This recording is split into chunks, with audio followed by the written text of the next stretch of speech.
Oke teman-teman, jadi sebelum teman-teman membuat TTS atau TikTok Shop, nah ada beberapa hal yang teman-teman itu harus tahu dulu ya.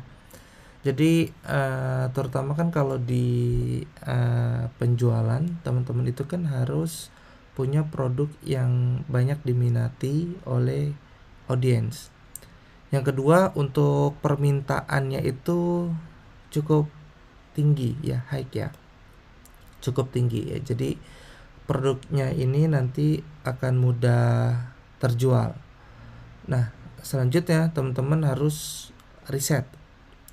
Riset beberapa yang memang nanti teman-teman bisa riset ya. Tujuannya adalah dari semua yang tadi saya sampaikan agar teman-teman tidak membuang waktu ya mengerjakan dan menjalankan bisnis di TikTok Shop ya. Karena untuk di TikTok Shop ya mungkin teman-teman nanti butuh effort juga ya, kayak misalkan upload produk, desainnya ya, thumbnail, ada strategi display produknya dan lain-lain ya, pricingnya, strategi harga, strategi konten, strategi promotion. Nah itu ada banyak.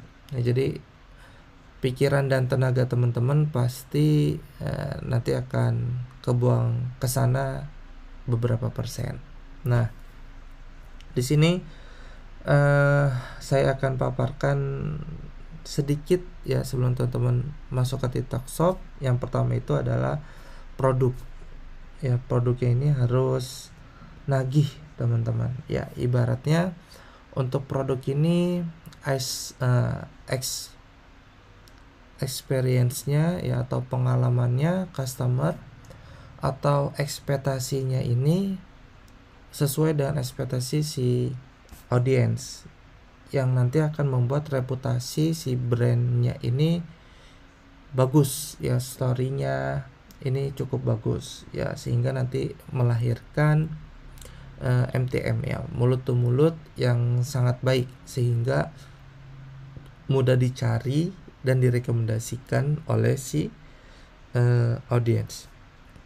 Nah, yang pertama ada riset ya. Jadi teman-teman harus riset. Nanti kita akan pricing ya. Setelah ini kita akan pricing produk. Teman-teman katakanlah ada produk A, nanti saya akan paparkan teman-teman. Nah, di sini untuk risetnya adalah tren. Ya, teman-teman bisa ikutin tren produk yang saat ini lagi hits. Contoh misalkan pada tahun 2022, 2023 itu kolagen. Contoh kolagen.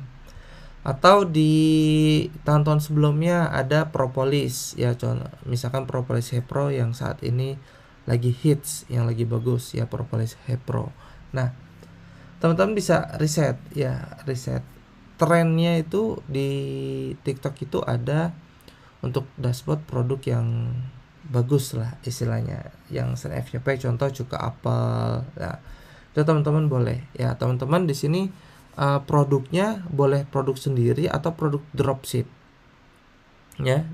Jadi keduanya boleh. Kalau misalkan memang teman-teman gak ada produknya ya udah teman-teman tinggal dropship. Nah, tapi dengan catatan teman-teman, sebelum teman-teman ini masuk ke produk lagi, teman-teman itu harus punya niche-nya, niche ya di sini ya.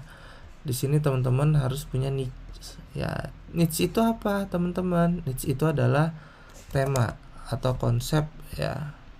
Ya, tema atau konsep ya. Teman-teman nih mau untuk TTS ini konsepnya apa nih? Konsepnya mau palu gada, mau spesifik.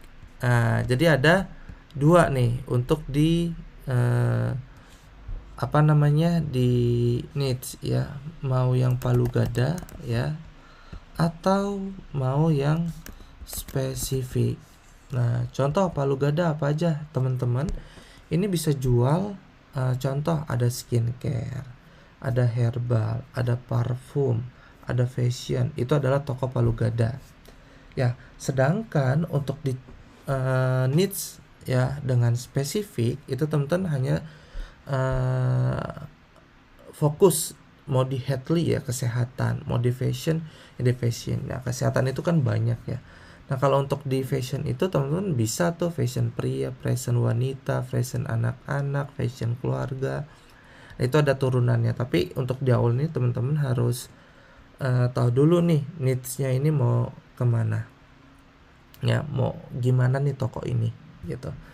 Jadi teman-teman udah punya konsepnya. Oke, aku mau untuk konsep Palu Gada. Atau aku mau pakai bisnisku sendiri. Misalkan lagi ada baju berarti konsepnya ya baju gitu. Jangan Palu Gada, mau fokus ke mananya. Nah, dari ini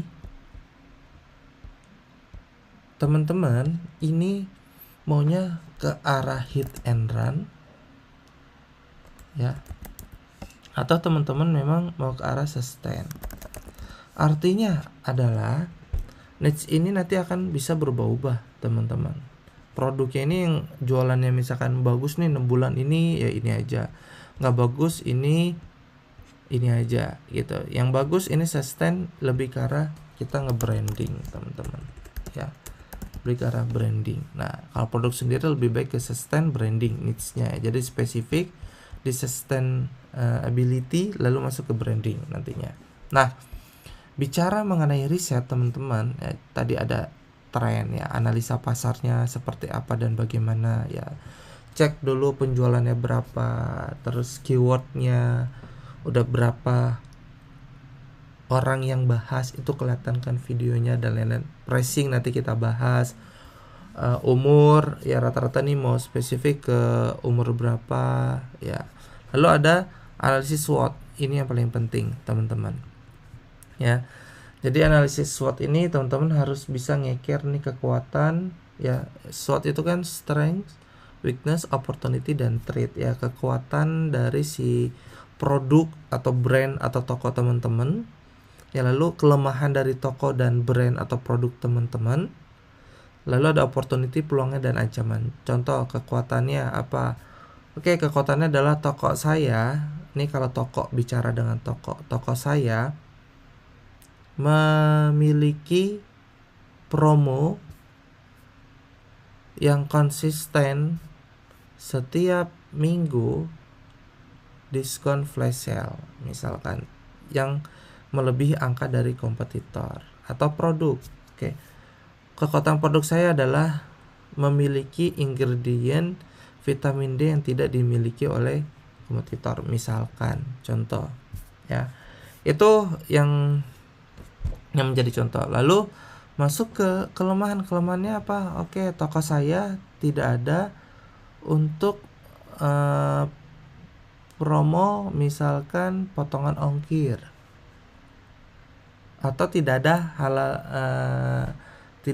halalnya, contoh misalkan masih bukan tidak ada halal, bukan BPOM ya, masih PRT misalkan. Nah itu masih bisa. Lalu ada peluangnya apa? Peluang itu diambil dari kelemahan si kompetitor, weakness. Jadi nanti kita riset untuk analisis SWOT si kompetitor punya produk atau punya toko ya, kelemahannya itu yang kita hajar dengan kekuatan. Peluangnya kita cari peluangnya, oh ini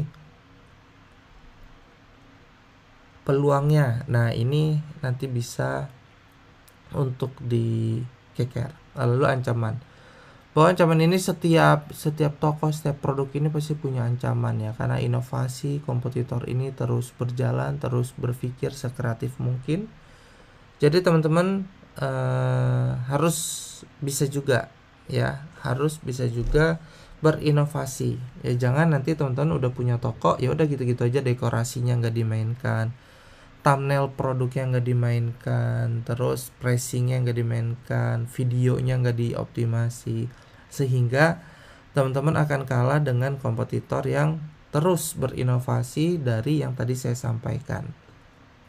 Nah poin-poin inilah yang teman-teman coba susun dulu ya, karena kalau dengan saya biasa suka hal-hal yang rapi, jadi teman-teman harus susun dulu ya sebelum teman-teman membuka toko TikTok Shop-nya ya. Dikonsepkan dulu nih mau produk apa, kayak gimana, Terus nanti kita akan bahas namanya mau kayak gimana. Nah, itu poin-poin penting, teman-teman.